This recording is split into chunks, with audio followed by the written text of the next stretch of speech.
Aula número 10, nós estamos vendo a continuação da aula número 10. Nós estamos estudando a grande tribulação, já vimos os 4 cavaleiros de Apocalipse, um grande homem, um grande governo, ou talvez o anticristo, vai tomar posse e vai haver uma guerra como nunca houve e também morte, através da fome que virá como consequência dessas guerras, vai haver mortandade de uma 4ª parte da terra. Vimos também as almas debaixo do altar, clamando por vingança. E aí Deus, então, dá vestes brancas para elas e manda que elas esperem que se complete o número dos seus irmãos que ainda vão morrer. Isso está registrado nas outras aulas. Hoje nós vamos estudar o 6º selo. Nós já estudamos os 4 cavaleiros de Apocalipse, os 4 primeiros selos. O 5º selo, as almas debaixo do altar. E o 6º selo, então, o abalo do céu. Lembrando que nós estamos vendo várias perspectivas de vários autores, vários teólogos, Pensamento pré, meso e pós-tribulacionistas, ok? Nós vamos fazer uma oração, então, e vamos começar a nossa aula. Pai querido, Deus Todo-Poderoso, louvamos o Teu santo nome pela Tua bondade, o Teu cuidado conosco. Louvamos também ao Senhor por Jesus Cristo, que veio e morreu pelos nossos pecados. Agradecemos ao Senhor pelo Espírito Santo que nos ilumina, nos convenceu do nosso pecado, nos selou, nos batizou, nos ilumina para entendermos a Tua palavra. Eu entrego a vida de cada pessoa que está assistindo, seja ela crente ou não, para que o Senhor abençoe, que ela possa ser edificada. E como diz a Tua palavra, bem-aventurado aquele que ouve e aquele que guarda as profecias deste livro. Então nós entregamos a Ti e oramos no nome de Jesus. Amém. Então vamos lá para nosso 6º selo. Acompanhe aí na sua apostila o abalo do céu. Vai haver um abalo cósmico. 6, do verso 12 a 17. Então, esse sinal são sinais cósmicos. Alguns comentaristas têm debatido há muito tempo o sentido desse selo, pois nos escritos apocalípticos tal cena sempre pressageia o final total da história, ao passo que aqui ainda há mais para acontecer. Então, qual é a ideia? Se isso aqui faz parte de uma cronologia, vão vir 6 selos. Depois do 7º selo é aberto, vem 7 trombetas. A 7ª trombeta vem 7 taças. Então, será que isso é cronológico? E se é cronológico, como é que esse abalo cósmico, então, vai acontecer se depois ainda vem outros eventos, Então, é uma incógnita. Alguns estudiosos, eles veem isso como um arauto cósmico de eventos, aí você coloca futuros, eventos futuros, preencha aí. Então, qual é a ideia? O Charles, o Loymeyer e o Crodwell, eles acreditam que isso aqui, esse capítulo 6 aqui, o 6º selo, são arautos cósmicos, ou seja, eles estão gritando, dizendo que isso aqui ainda vai acontecer lá no futuro e não numa ordem cronológica, ok? Os paralelistas, aqueles que acreditam que selos, trombetas e taças ocorrem ao mesmo tempo, são simultâneas, são paralelas, então eles creem numa organização cíclica de selos, trombetas e taças, em que segundo e terceiro ciclo repetem o desenvolvimento, o sentido do primeiro. Assim, estamos no fim da história humana. O Bale, ele pensa assim, e esses sinais cósmicos anunciam, então, o retorno de Cristo. Ok? Então, já que são simultâneos, então aqui nós estamos, então, vendo o final dessa história humana.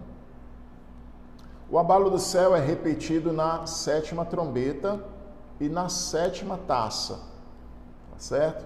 E em cada caso a ênfase está na vinda de Deus em juízo, em resposta às orações dos mártires por justiça. Você pode conferir depois aí, Apocalipse 11, do 13 ao 19. do 13 e o 19, e Apocalipse 16, do 18 ao 21. Novamente é Cristo quem abre então esse sexto selo. Cristo vai e abre novamente o sexto selo. Logo depois do rompimento do selo, começa uma terrível tempestade, então, que se dá aqui. Existe uma série de textos no Antigo Testamento por trás dos sinais cósmicos desta passagem de Apocalipse. Então, é importante que você depois estude as passagens, tá bom? Quando você terminar aqui a aula, você vai conferir Isaías 13, do 10 a 13, Isaías 24, do 1 ao 6, Isaías 24, do 19 a 23 e essas outras passagens aí. Sendo Isaías 34, 4, a que predomina, né, que diz assim: e todo o exército dos céus se dissolverá, e o céu, você preenche aí, se enrolará como um livro, e todo o seu exército cairá, como cai a folha da figueira e da videira. Então, Isaías já profetizou, entre 740, o início, 750 e 740, o início do seu ministério, que se desenrolou aí por vários anos, e ele profetiza então que o céu iria se enrolar como se fosse um pergaminho, um livro, ele iria se dissolver, né? A mesma linguagem que Pedro em 2 Pedro capítulo 3. Então nós temos essa figura no Antigo Testamento de sinais cósmicos. Letra G, você tem aí então terremoto, ocorre 7 vezes em Apocalipse, é algo bem importante, né? Sempre você vai ver, houve um grande terremoto, ruiu a cidade, houve um terremoto, vozes, trovão. Então ocorre aqui um terremoto, 2 vezes 19 e também no 16, 18, e 4 delas também utilizam, a que você tem aqui 6, 12, o 11, 13 e o 16, 18, né? Dessas 7 vezes aí você vai encontrar, é um termo muito importante em Apocalipse. Todas as passagens, exceto o 8, 5, ocorrem nas sessões de teofania tempestuosa, mencionadas anteriormente. Então, a ideia é de manifestação do poder de Deus através desses terremotos, ok? O Buchan, ele acredita nisso. Aponta o terremoto escatológico como um elemento-chave da apocalíptica antiga. Então, sempre nas linguagens apocalípticas, tanto do povo de Israel como outros povos também, havia essa ideia de terremotos como um precursor da vinda de Deus em juízo. Então, isso é muito importante salientar. No Antigo Testamento, também ele é o precursor da vinda de Deus, né, contra os seus inimigos. Juízes 5, versos 4 e 5 também trata sobre isso.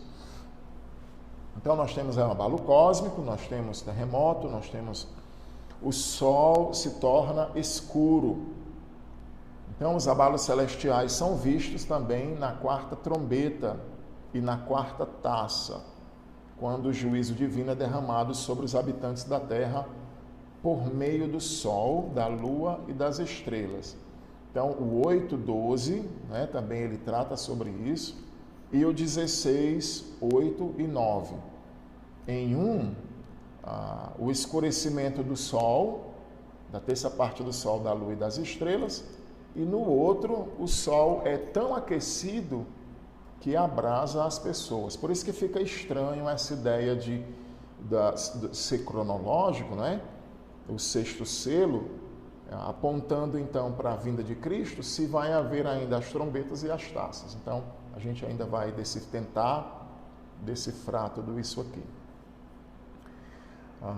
Então, vamos lá. O escurecimento do sol ocorre com frequência no Antigo Testamento como sinal de juízo, lá em Êxodo 10, 22, Isaías 13, 10, Êxodo 32, o 7 e o 8, né? Você lembra lá nas pragas do Egito, quando houve trevas lá. Então você tem aqui o escurecimento do sol e da lua. Ele está também bem próximo da quarta trombeta, no capítulo 8, verso 12. Letra J. O sol se torna escuro. Você coloca aí a palavra escuro. Escuro como saco de silício. O que era o silício? Era um saco grosso, feito de pele preta, de cabra, né? E era vestido geralmente em tempos de luto. Então, saco de silício. E era a ideia tanto do luto como do escuro, ok? Letra K. O tema do lamento e luto, são as palavras que você vai escrever aí, lamento e luto. É natural, né, essa ideia, saco de silício, ela aponta para lamento, para luto. É natural preparar o leitor para o quadro de terror mortal em 6, 15 a 17. É o dia da ira de Deus, né, o 6:17. E o mundo pranteará, então, a sua derrota. Então, essa figura de morte, de luto, de pranto, através do saco de silício, ela encaixa bem aqui. Então, o sol se torna negro, a lua também se torna como sangue, é outro quadro que é pintado aqui por João, nessa visão de João. O vermelho como sangue aí, né? Outra imagem também para juízo terrível. Em Joel 2:31, o sol se converterá em trevas, a lua em sangue, antes que venha o grande e terrível dia do Senhor. É interessante a gente perceber lá em Joel que ele dá a sua profecia, mostrando que o Espírito Santo iria descer, e os jovens e os velhos sonhariam, teriam visões. E depois, então, você tem aqui Joel falando sobre pragas, situações terríveis aqui, mas quando Jesus vai ler uma dessas passagens de Joel, ele não menciona essas pragas e essas outras coisas, né? Jesus, ele para num determinado trecho que ele não entra, porque a sua primeira vinda não aconteceria essas coisas. Então ele continua aqui, depois você pode ler lá em Joel 2:31 e Atos 2:17 a 21, que é o discurso de Pedro com a descida do Espírito Santo. Letra M. As estrelas do céu caem sobre a terra. Então, há uma sequência aí, né? O sol se torna negro, a lua se torna em sangue e as estrelas caem sobre a terra. Então, é claro que nós estamos falando aqui de alguma figura de linguagem, né? A gente sabe que a lua recebe luz do sol, a lua é clareada pelo sol, ela não tem luz própria, né? Então, é um modo de dizer, né? O sol se escurece, a lua se transforma em sangue e as estrelas caem do céu. A gente sabe que as estrelas são muito maiores do que o nosso planeta. Então, aqui no caso, poderia ser um tipo de chuva de meteorito, algo relacionado a isso. Então, no 6:13, nós temos aqui mais uma imagem apocalíptica fundamental para o fim da história. O pano de fundo é uma intensa chuva de... Aí você vai escrever meteoros, uma intensa chuva de meteoros. Se João teve essa visão, né? Como ele descreveria? Talvez na época não havia essa detalhação astronômica que nós temos hoje, né? Então João, aquilo que ele via parecia com as estrelas no céu. Ele não tinha noção que as estrelas são maiores do que a Terra e esse tipo de coisa. Então João descreveria então dessa forma. Ok? Então uma chuva de meteoros. Mas a imagem, na verdade, é bem mais aterrorizante. Ela faz a alusão a Isaías 34:4. Todo o exército dos céus se gastará. Os céus se enrolarão como livro. Todo o seu exército cairá como cai a folha da vide e a folha da figueira. Aqui nós estamos bem familiarizados com essa figura. Quando está no período do verão, período quente, a maioria das árvores do sertão, elas caem a folha, né, para que ela possa sobreviver durante aquele período de seca. Diminui o processo de fotossíntese, evaporação de líquido. Então aquelas folhas começam a cair de uma vez. A outra figura é como a figueira quando balança, né? Para nós aqui um pé de siriguela está cheio o galho lá, você balança e começa aquele barulho de tantas frutas caindo sobre a terra. As estrelas de fato não são estrelas, como eu já expliquei, mas meteoros, porque as estrelas ainda estão em sua posição na quarta trombeta. A gente vai estudar ainda, mas na quarta trombeta as estrelas estão lá ainda. Então como é que as estrelas vão cair se as estrelas na quarta trombeta estão lá? Ok? Então aqui é outra situação também que merece uma certa atenção. Interpretar a ocorrência dos selos, trombetas e taças como sequencial para os que defendem uma visão cíclica dos juízos, isso não seria então necessário, né? Então não seria. O Thomas ele pensa dessa forma, certo? Aí já coloquei o nome do teólogo, sempre está em vermelho, né? Então interpretar a ocorrência dos selos, trombetas e taças como sequencial. Então, ela não seria necessária. A gente já viu isso aqui anteriormente, né? A gente já viu que alguns pensamentos só se encaixam se for no pensamento paralelo. Se não for, elas não se encaixam. Ou os selos. Acontecem os selos, depois acontecem as trombetas, depois acontecem as taças. E para os paralelistas, está tudo ocorrendo ao mesmo tempo, ok? A queda das estrelas nas trombetas e nas taças está intimamente ligado ao sexto selo.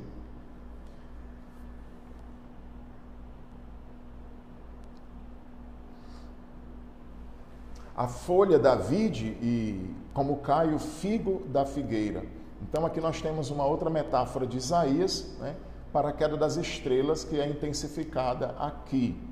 Como figos verdes derrubados da figueira por um vento forte. E Isaías também a imagem descrevia o juízo sobre as nações, ao passo que em Apocalipse apresenta o juízo final. Então, lá em Isaías, a ideia de estrelas caindo sobre as nações, então, ela é, quando você sacoleja ali o pé de siriguela, o pé de cajarana, que cai aquele monte de cajarana no chão. Na linguagem de Isaías, o contexto lá é quando Deus julga os ímpios. O contexto aqui representa também o juízo final, que também, num certo sentido, é o juízo de Deus sobre os ímpios. A única outra passagem em Apocalipse que as estrelas caem é a da terceira trombeta. Depois você lê lá, Apocalipse 8, versos 10 e verso 10 e 11. Quando uma grande estrela chamada absinto, que era uma planta amarga, erva muito amarga, que simbolizava tristeza, ela cai sobre as águas dos rios e fontes, contaminando-as. Da mesma forma, essa imagem mostra o grande juízo de Deus que está vindo. Então, o próprio céu recolhe-se como um rolo. Então, o que é que nós temos? O sol se torna negro, a lua se torna em sangue, as estrelas dos céus caem sobre a terra e agora o próprio céu recolhe-se como um rolo. Naquela época, os livros eram rolos, né? E aí você tem aqui, é como se o universo inteiro fosse um pergaminho que você solta a parte de baixo e automaticamente ele se enrola. Verso 6 a 14. Jesus, ele diz, logo após as aflições daquele dia, lá em Mateus 24 ele diz isso, né? Se eu não me engano, verso 29, ele vai dizer, logo depois das aflições daquele dia, o sol escurecerá, a lua não dará sua claridade, as estrelas cairão no firmamento e os corpos celestes serão abalados. Então aparecerá no céu o sinal do Filho do Homem, vindo sobre as nuvens com grande poder e glória. Então, não poderia haver uma imagem melhor para o fim do mundo. Escreva aí a expressão mundo. Não poderia haver uma linguagem melhor. Certa vez eu estava assistindo um programa de cientistas acho que era na Discovery, e o cientista estava falando sobre ele estava falando sobre o Big Crunch. O Big Crunch seria o contrário do Big Bang. No Big Bang, a teoria é que a Terra explodiu e que ainda está em expansão, é como se ela estivesse esticando até um limite máximo e depois ela vai encolher novamente, né? Então, aí seria a ciência apontando para as Escrituras, como sempre deveria ser, não é verdade? Então, aqui também Marcos 13, 25 e o paralelo em Mateus 24, 29, como eu já falei aqui. A ideia do céu se recolhendo como um rolo representa o universo como um enorme pergaminho desenrolando, e eu já tratei sobre isso. Temos aqui um quadro incrível e terrivelmente amedrontador. O abalo do céu começará com o desaparecimento de todas as montanhas, todas as ilhas, e tais fenômenos pertencem ao fim da história, quando o juiz celestial aparecerá em ira, e é exatamente esse o tema da sessão seguinte, né? O terror dos habitantes. Então, na vinda do Senhor, do 6, do 15 até o verso 17, é difícil imaginar uma série de eventos cósmicos mais aterrorizantes do que o abalo de 6 elementos dos céus, né? Como a gente acabou de ver aí, o 6 do 12 ao 14. Assim, o terror dos habitantes da Terra é completamente compreensível. Se de fato essa chuva de meteoros ela vem e as pessoas vão morar em cavernas porque suas casas vão ser destruídas, os prédios, apartamentos, como vai falar lá na frente também, né, que vão cair pedras do céu com o peso de um talento. Então as pessoas vão morar nas montanhas e a gente vai ver aqui a letra B. Aliás, o terror dos habitantes é completamente compreensível, especialmente porque eles percebem que o sentido daqueles eventos é que o dia do juízo de fato chegou. Então eles estão com medo da presença de Deus, do dia do juízo de Deus. Eles sabem que eles vão prestar contas e eles estão apavorados por causa dessa situação. Então, a letra B, nós temos a resposta de Deus às orações imprecatórias do 6, do 9 a 11. Então, aqui, Deus vai agir, respondendo, então, a esses ímpios, aquilo que eles fizeram contra o povo de Deus, aqueles que eu tenho. Letra C, Deus agora está prestes a julgar os inimigos dos mártires e vingar seu sangue. Letra D, então a sociedade inteira, em todos os seus aspectos, treme de pavor. A letra E, a lista de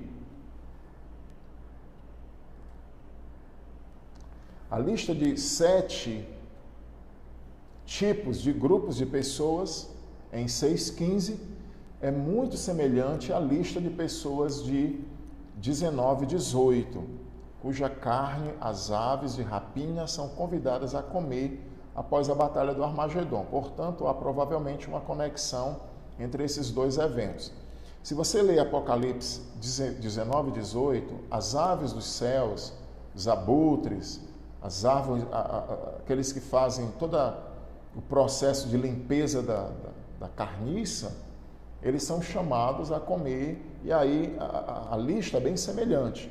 Carne de reis, carne de governadores, carne de poderosos, servos, escravos. Ali é um resumo para todos, né? Então, as duas listas são semelhantes. E aí dá uma ideia exatamente apontando que esse 6º selo seria, então, ali a próxima batalha do Armagedon. Letra F. O terror é o grande nivelador. A gente percebe aqui, né? Eu me lembro muito de Jó, quando ele diz, eu vou morrer porque lá na morte, lá não tem patrão, não tem funcionário, não tem senhor e nem escravo. Lá todo mundo é igual, né? E aqui também, né? O terror nivela todo mundo. Todas as distinções sociais acabarão diante do abalo do céu e da chegada do terrível juízo de Deus. Então, ali naquele período ali, você não vê os escravos ajudando seus senhores, não tem, todo mundo ali está no mesmo nível, desesperado, horrorizado, em pânico. E aqui eles se escondem nas cavernas e nas rochas das montanhas. Na Bíblia, nós temos algumas referências, pessoas que se esconderam nas cavernas no Antigo Testamento. Nós temos, por exemplo, Ló e suas filhas, quando eles saíram de Sodoma, em Gênesis 19:30, eles com medo, eles se esconderam então numa caverna, ficaram habitando ali durante um tempo. Os 5 reis dos amorreus também se esconderam em uma caverna depois de Josué ter destruído os seus exércitos, lá em Josué 10:16. Davi, ele se escondeu numa caverna para se proteger da ira de Saul, 1 Samuel 22:1. E em 1 Samuel 13:6, os exércitos de Israel se esconderam em cavernas e rochas para também fugir dos filisteus. Então era muito comum. Particularmente aqui em Apocalipse 6:15, ela faz uma alusão a Isaías 2:10, o 19 e o 21, que vai descrever os dias, aqueles efeitos do dia do Senhor.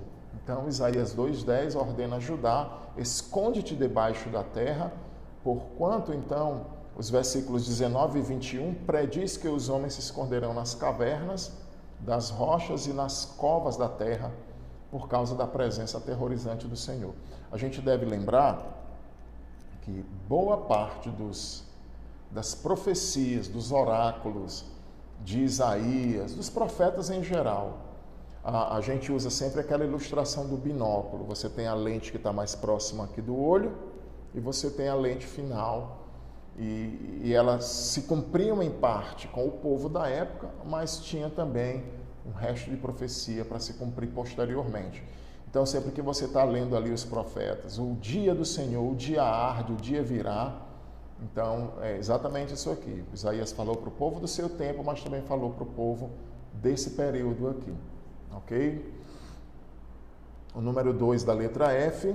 Agora, querem que as cavernas e os rochedos caiam sobre eles. Então, essas pessoas estão cheias de um pavor irracional, a ponto de clamarem para que uma avalanche as enterre, em vez de terem que enfrentar Deus e o Cordeiro, Então elas estão desesperadas, elas pedem que as montanhas caiam, que tirem a vida delas, porque elas sabem que elas não podem enfrentar, então, o Cordeiro de Deus. A morte não os livrará do trono e do julgamento vindouro. Então, Apocalipse 20, versos de 11 a 14, aí você percebe que eles vão comparecer, serão ressuscitados e eles vão prestar contas de todas as suas obras. Ok? Então, nós vamos caminhar aqui, nós vamos passar para o capítulo 7. Então, nós vamos iniciar também hoje aqui a lição 11, a grande tribulação. Nessa lição 11, nós vamos ver os santos na terra e no céu. Então, vamos ler. Apocalipse 7 diz assim: depois disto, vi 4 anjos em pé nos 4 cantos da terra, conservando seguros os 4 ventos da terra, para que nenhum vento soprasse sobre a terra, nem sobre o mar, nem sobre árvore alguma. Vi outro anjo que subia do nascente do sol, tendo o selo do Deus vivo, e clamou em grande voz aos 4 anjos, aqueles aos quais fora dado fazer dano à terra e ao mar, dizendo: não danifiqueis nem a terra, nem o mar, nem as árvores, até selarmos na fronte os servos do nosso Deus. Então ouvi o número dos que foram selados, que era de 144.000, de todas as tribos dos filhos de Israel. Da tribo de Judá foram selados 12.000, da tribo de Ruben 12.000, da tribo de Gade 12.000, da tribo de Azer 12.000, da tribo de Naftali 12.000, da tribo de Manassés 12.000, da tribo de Simeão 12.000, da tribo de Levi 12.000, da tribo de Issacar 12.000, da tribo de Zebulon 12.000, da tribo de José 12.000, da tribo de Benjamim foram selados 12.000. Depois dessas coisas, vi e eis grande multidão que ninguém podia enumerar, de todas as nações, tribos, povos e línguas, em pé diante do trono e diante do Cordeiro, vestidos de vestiduras brancas, com palmas nas mãos, e clamavam em grande voz, dizendo: Ao nosso Deus, que se assenta no trono, e ao Cordeiro pertence a salvação. Todos os anjos estavam de pé, rodeando o trono, os anciãos e os 4 seres viventes, e ante o trono se prostraram sobre o seu rosto e adoraram a Deus, dizendo: Amém. O louvor e a glória e a sabedoria e as ações de graças e a honra e o poder e a força sejam ao nosso Deus pelos séculos dos séculos. Amém.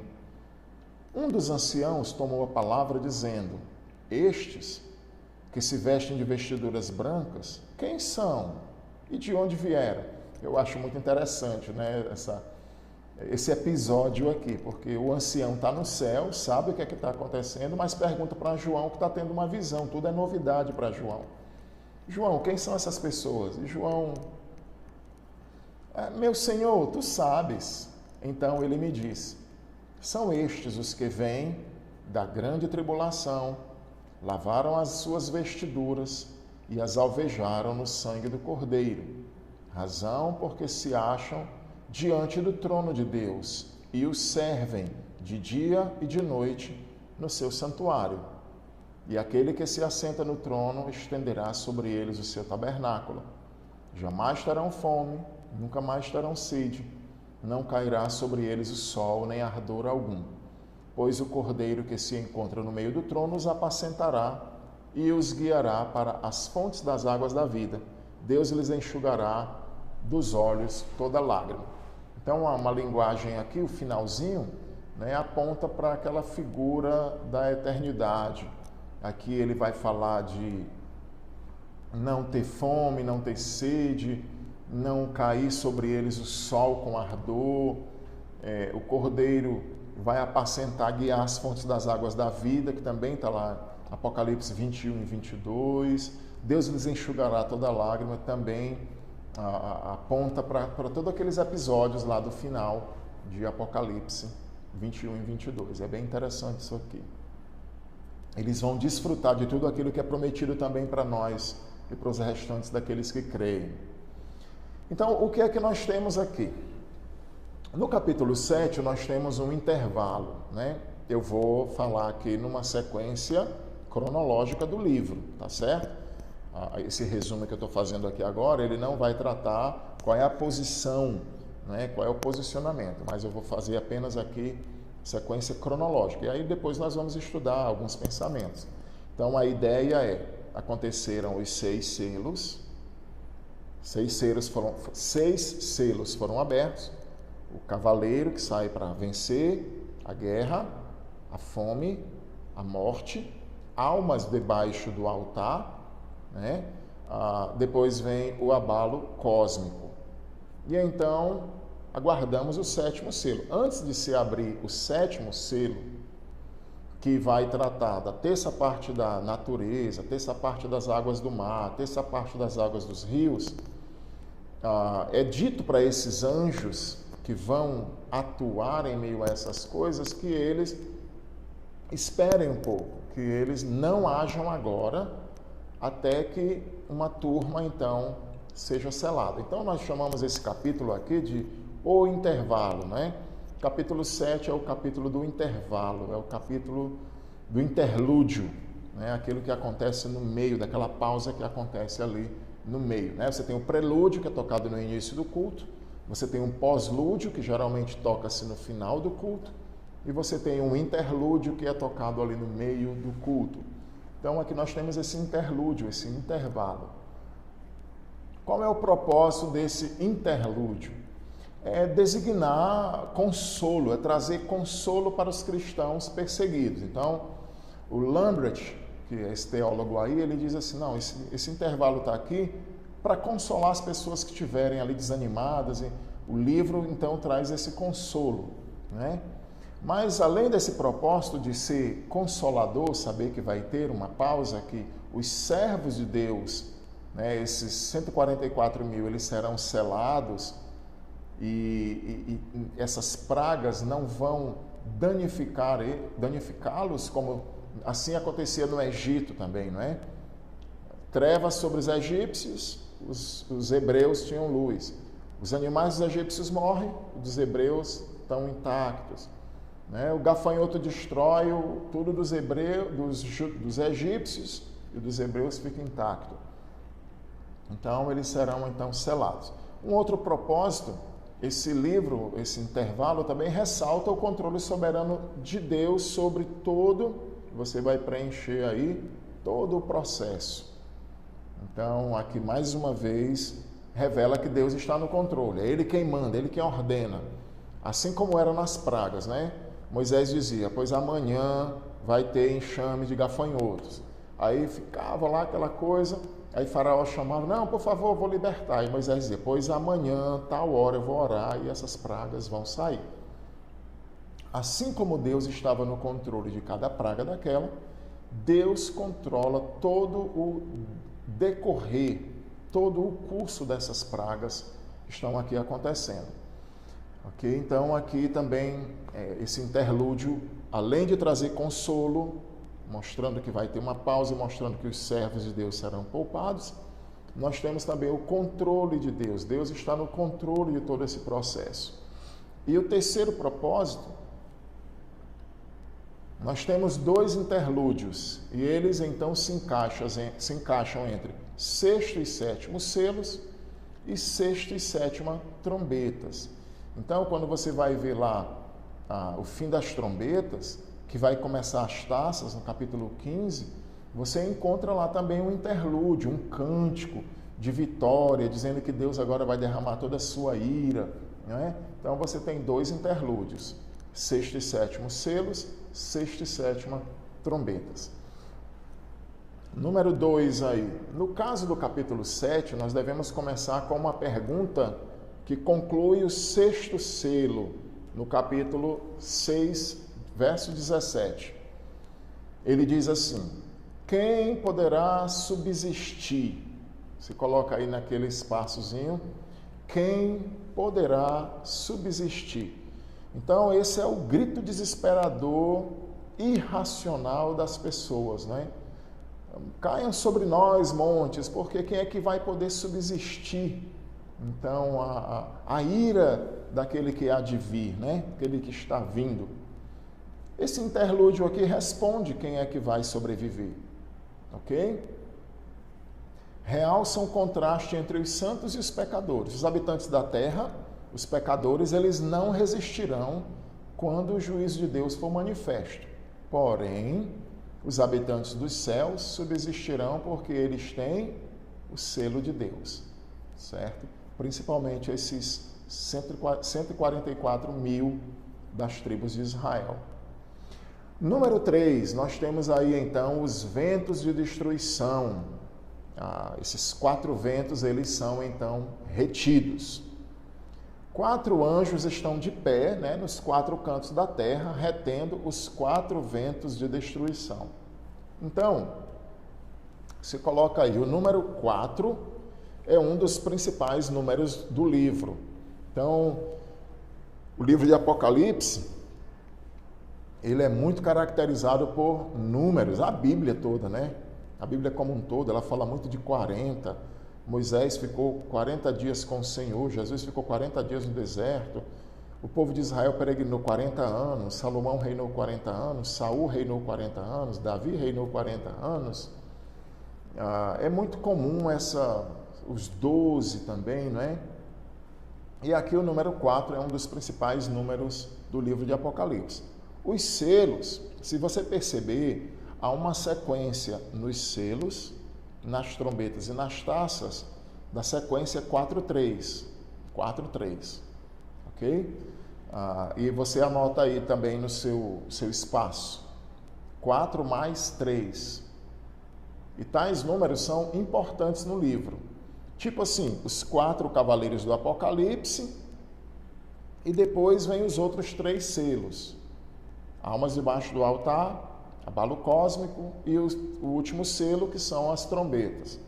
E aí você também tem lá as trombetas. Aí você tem essa parte da natureza, essa parte das águas do mar, essa parte das águas dos rios. E você tem essa sequência 4:3, as taças também da mesma forma. Os 4 anjos aqui estão relacionados com 4 anjos do capítulo 9, verso 14, certo? E podem remontar também aos 4 espíritos dos céus mencionados em Zacarias 6:5. Risca essa passagem aí para depois você dar uma olhadinha, tá bom? Lá em Zacarias 6, você vai perceber lá que fala também dos 4 espíritos dos céus. E também Daniel 7:2, Daniel 8:8, Daniel 11:4, que vai falar os 4 ventos dos céus. Então, é bem semelhante essa linguagem de 4 ventos e 4 anjos. Ela está bem relacionada a 4 espíritos mencionados nesses profetas. Por isso que eu falei no início dos estudos, né, a importância de quando estudar Apocalipse, entender um pouco esses livros.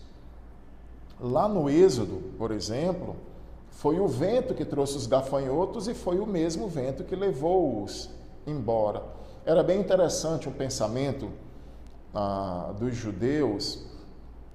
Por exemplo, foi um vento, eu acho que eu nem coloquei aqui, mas eu me lembrei agora. Foi o vento que derrubou o muro da casa dos filhos de Ló. Quando eles estavam reunidos, o servo disse que deu um vento, se eu não me engano, oriental, e derrubou lá as paredes e a casa sobre os filhos, né? Os judeus, eles tinham a ideia, eles sempre se baseavam assim. Quando vinha o vento norte, sul, leste ou oeste, esse tipo de vento, eles eram benéficos. Mas quando vinham ventos em diagonal, por exemplo, o noroeste, o nordeste, o sudeste, o sudoeste, esses ventos diagonais, eles eram ventos trágicos ou ventos catastróficos, certo? Então foi o vento também que tornou o mar em terra seca, em Êxodo 14:21. Né? Então os 4 ventos foram desenvolvidos no período profético também, foi muito utilizado, como você depois deve olhar em Zacarias 6 e Daniel 7, o 8 e o 11. Né? Então, por exemplo, no período profético, eles geralmente designavam processos naturais. Em Jeremias 49:36, eles trouxeram destruição dos 4 cantos da terra sobre Elão. É uma figura bem semelhante ao de Apocalipse. Em Daniel 7:2, aqui depois você deve consultar, eles agitavam o grande mar e fizeram sair os 4 animais dele. Daniel 8:8 e o 11:4. É importante que você depois leia essas passagens, né? Então, na visão de Daniel, o mar não simboliza o mar de verdade, o oceano, mas geralmente as nações, assim como Apocalipse também. Está muito relacionado o mar com pessoas, com multidão, a multidão sem Deus. Letra E. O paralelo mais próximo do nosso texto é Zacarias 6:5, já mencionado anteriormente. A mesma passagem por trás dos 4 cavaleiros de Apocalipse, né? 6:1-8. Ali, em Zacarias, 4 ventos dos céus ficam à frente de cada uma das carruagens com os cavalos e levam para as 4 direções da bússola, né? Norte, sul, leste e oeste. Então, a gente já viu aquela imagem lá dos cavalos, do preto, do baio, do branco. E aí você vai lá e olha novamente para você lembrar qual é o contexto aqui, tá bom? É bem semelhante a Zacarias 6, é bem semelhante a Apocalipse 6 também. Talvez esse capítulo 7 seja antes do capítulo 6. Então, esses teólogos aqui, o Farrer, o Caird, o Morris, o Murray, o Johnson e o Bale, eles acham o seguinte: esse capítulo 7, ele não está na ordem cronológica, tá certo? Ele está na ordem profética. Porque, na verdade, no pensamento desses caras aqui, o capítulo 7 é antes do 6, tá certo? Então, a ideia seria o seguinte: antes dos 4 cavaleiros de Apocalipse, que eles comparam aqui com os 4 anjos e os 4 ventos. Então a ideia deles é a seguinte: capítulo 7, ele vem antes do capítulo 6. É gritado lá para os anjos: olha, tenham calma aí, não manifeste agora o cavaleiro que sai com o arco, a guerra, a fome, a morte. Não saiam agora seus 4 cavaleiros, porque os servos de Deus precisam ser selados. Então esses teólogos aqui, eles pensam, né? Por causa de Zacarias 6:5, vários estudiosos acreditam que os 4 ventos são idênticos aos 4 cavaleiros do Apocalipse. Uma possibilidade muito real à luz do olhar retrospectivo da cena. Então, não parece uma coisa tão alucinante assim, né?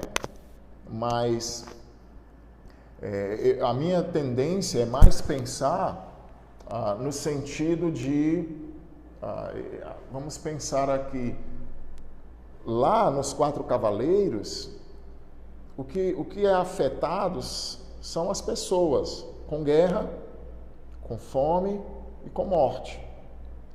Já nas trombetas, o que é afetado? Natureza, água do mar e água do rio. Então, na minha opinião, esse capítulo 7, ele está bem dentro da cronologia, sim. Porque ele se trata, ou ele trata bem das trombetas e não dos selos.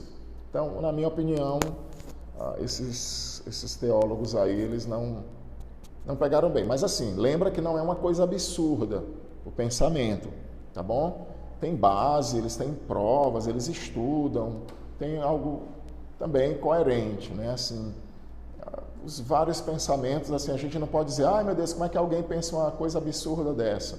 Não, os caras estudam, tem muitos teólogos desses aí, apesar de ter alguns liberais e outros, mas tem muita gente aí que estuda, esses caras vivem estudando também, né? Muitos deles são sinceros, honestos, não estão tentando enganar ninguém. E aquilo que a gente tem visto, né? Cada vez mais eu bato menos o martelo em relação à escatologia, porque realmente é muito ainda obscuro para nós. Por isso que eu optei nesses estudos em não dar uma visão apenas, né? E a gente poder ver, enxergar as várias perspectivas. Eu acho que isso é honesto e válido, né? Porque você vê aí tantas interpretações, então não tem como você dizer assim, não, essa daqui é a correta, todas as outras estão erradas e acabou. Então é melhor a gente dizer assim, eu tenho esse pensamento, eu sigo essa linha, ou o meu movimento segue essa linha, que fica mais coerente, e a gente entender assim que tem muito pensamento e muitas perspectivas, certo? Então, eles pensam dessa forma. Letra G. Esta é uma evidência de que a cena de Apocalipse 7, de 1 a 8, ocorre antes da aparição dos 4 cavaleiros de 6, 1 a 8, né? Durante os dias em que eles foram impedidos de realizar a sua missão destrutiva, até que os santos pudessem ser selados por Deus. A ideia aqui desses caras aqui ela é bem no sentido do pós-tribulacionista. Então eles acreditam, depois a gente vai ver alguns pensamentos aqui, que eles acreditam que aqui também é a igreja, e não só Israel, e eles vão ser selados para poder enfrentar toda essa situação, inclusive os selos que já passou no capítulo 6. Esse pessoal acredita nessa forma. Tá bom? Letra H.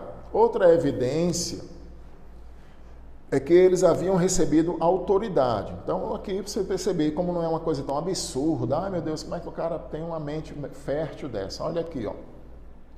Existe uma palavra, eu nem coloquei aí no texto, é a palavra exousia, no grego, que é, por exemplo, lá no capítulo 1, verso 12 de João, quando ele diz, mas a todos quanto receberam foi dado poder de serem feitos filhos de Deus. Essa palavra poder aqui, em Romanos 1,16, que diz, Não me envergonho do Evangelho, porque é o poder de Deus. A palavra poder foi traduzida no português, uma é poder e a outra é poder. Só que no grego, esse poder é dunamis, o de Romanos, e o poder lá de João é exousia, que significa dada autoridade, né? E aqui é a mesma que é utilizada, né? Quando diz aqui que ele foi dado a eles o poder, a autoridade de causar dano à terra e ao mar. Então esses anjos receberam a autoridade, esses 4 ventos, para destruir, realmente. Foi, vocês vão lá e destruam mesmo. A gente já vê isso em andamento, né? A gente já vê aí as notícias, incêndio na Austrália, incêndio nos Estados Unidos, incêndio no Texas, incêndio não sei o que, floresta amazônica incendiada, tantos incêndios, mas pensa aí numa catástrofe que vai destruir a 1/3 parte da Terra, nossa.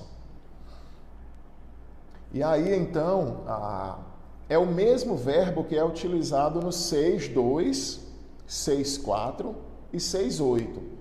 Então lá diz que o 6:2, o homem recebe lá, aquele guerreiro recebe autoridade e um arco, né? E o outro lá recebe autoridade para tirar a paz da terra. O outro recebe autoridade para... Então é o mesmo termo. Por isso que eles acham que esses 4 seres são... E esse capítulo 7 é antes do 6, cronologicamente. A gente vê isso na Bíblia? Sim. Né? Eu já dei aquela cronologia de Daniel quando a gente estudou as 70 semanas. Daniel não está escrito de forma cronológica, ele está escrito de forma profética. Daniel 1, 2, 3, 4, aí muda lá a sequência todinha, como eu já passei para vocês lá num dos primeiros estudos das 70 semanas. Então, o livro de Ezequiel também, ele está todo fora de ordem, né? Você está lendo Ezequiel, se você for ler na sequência cronológica, você não vai entender nada.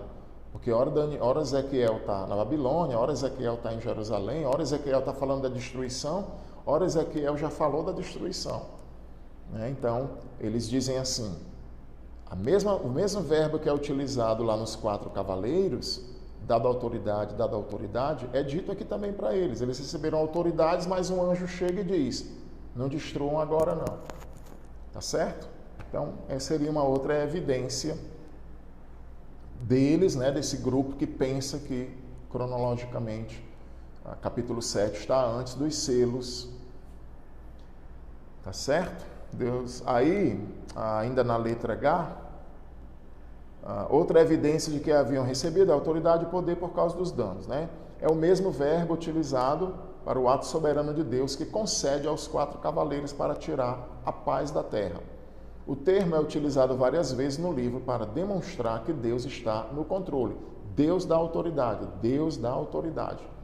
Não é coincidência, não é aleatório, é Deus quem controla todas essas coisas, certo? Mesmo em situações desesperadoras, né, e até mesmo os poderes do mal, eles recebem ordens de Deus. Aqui Deus deu poder sobre a terra e o mar a esses 4 anjos e aos 4 ventos que eles controlam. Então, a gente fica assim, pensando, Deus controla todas as coisas, Ele sempre controlou, Ele vai controlar, né? E aqui, quem quer que esteja vivendo aqui durante esse período, vai ter o conforto de saber que Deus está sustentando e controlando todas as coisas. Ok? Então, deixa eu só dar uma olhadinha aqui. A gente vai ver esse próximo ponto e aí vamos encerrar para na próxima aula a gente continuar.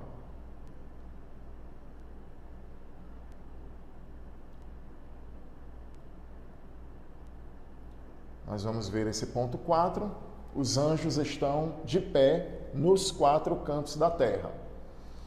Ok? Então eu quero só lembrar que também tem outros pensadores também relacionados, a maioria acredita na sequência cronológica, certo? Então eu dei o nome daqueles teólogos lá que eles acreditam que o capítulo 7 está antes do 6. Antes de acontecer os selos, que são esses 4 cavaleiros, é dada a ordem, não comece agora, deixa eu selar aqui os servos do Deus vivo, certo? Mas a maioria dos teólogos, eles acreditam que acontecem os selos, depois esses anjos são impedidos, e aí então vem as trombetas, onde, pronto, foram selados os 144 mil, podem atuar agora, causando dano à terra, ao mar e os rios, ok? O ponto 4, então, os anjos estão de pé nos 4 cantos da terra. 4 cantos da terra é uma expressão idiomática, ok? Antiga, e ela vai indicar, então, todas, você coloca aí o termo, todas as partes do mundo. Isso não indica que a terra é plana, isso não indica que a terra é chata ou quadrada, ok?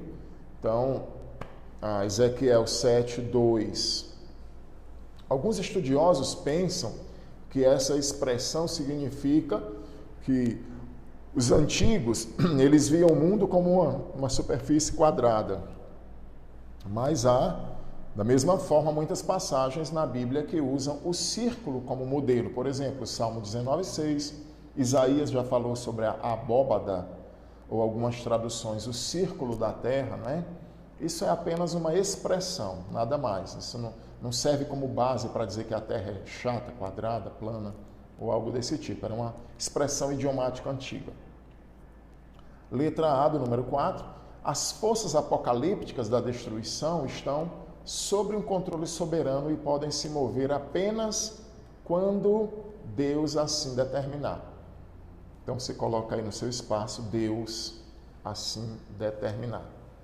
É interessante observar que esses ventos não são impelidos de soprar sobre as pessoas, mas de soprar sobre a terra, o mar e qualquer árvore, pois ventos destruidores assolam as pessoas ao afetarem a terra e a vegetação. Como a gente já viu, o vento matou os filhos de Jó, os ventos abriram o mar, os ventos traziam as pragas, os ventos aqui nesse sentido vão causar danos, mas, consequentemente, como eles vão causar danos à natureza, às águas, à terra, consequentemente eles vão afetar também as pessoas, tá certo? Então, na próxima aula a gente vai aprender então sobre o que é esse selo, o que é esse selo do Deus vivo, que esses servos vão ser selados, né? O selo na testa, que entra em contrapartida com o selo na mão e na testa do anticristo, né? O número 666, o que seria esse selo, quem são essas pessoas, será que é a igreja? Será que é 12 tribos no sentido figurado? Será que é a igreja que representa, que é o novo Israel?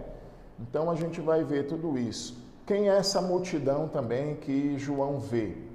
E que o ancião pergunta para ele, quem é essa multidão? Então a gente vai estudar, na próxima semana a gente vai continuar esse material relacionado ao capítulo 7, ok? E aí, no outro domingo, a gente então vai estudar sobre as trombetas. Que Deus te abençoe, tenha um bom domingo para quem está assistindo no domingo, ou seja lá o dia que for, Deus possa estar abençoando sua vida. Amém.